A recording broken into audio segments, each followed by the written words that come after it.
लड़की पहली बार अपनी पुनर्विवाहित माँ के साथ अपने सौतेले पिता के घर गई।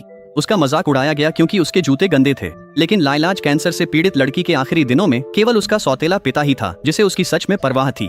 वह जानबूझकर दूरी बनाए रखती थी, लेकिन उसके सौतेले पिता ने उससे कहा कि इस घर में उसे इतना सतर्क रहने की जरूरत नहीं है। वह किसी की संपत्ति नहीं थी।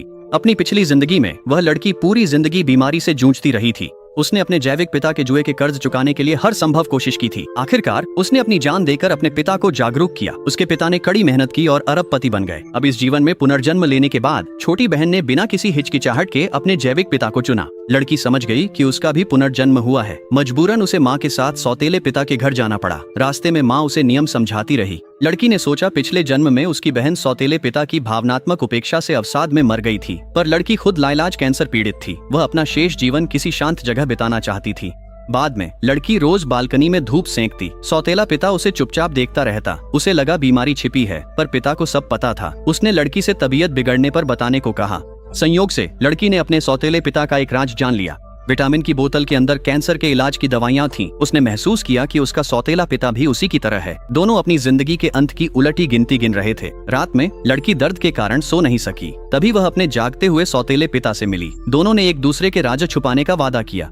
लड़की की हालत और भी खराब होती जा रही थी। वह केवल टोपी पहनकर अपने झड़ते बालों को छुपा सकती थी। उसके सौतेले पिता की हालत भी बिगड़ती जा रही थी।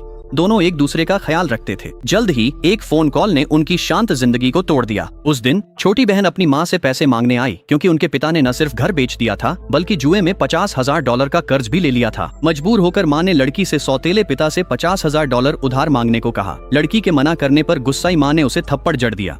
सौतेले पिता ने पूछा कि माँ को उसे मारने का क्या हक है। फिर उसने $50,000 निकाल दिए। वह भी चाहता था कि लड़की शांतिपूर्ण जीवन जिए, लेकिन छोटी बहन फिर से आ गई।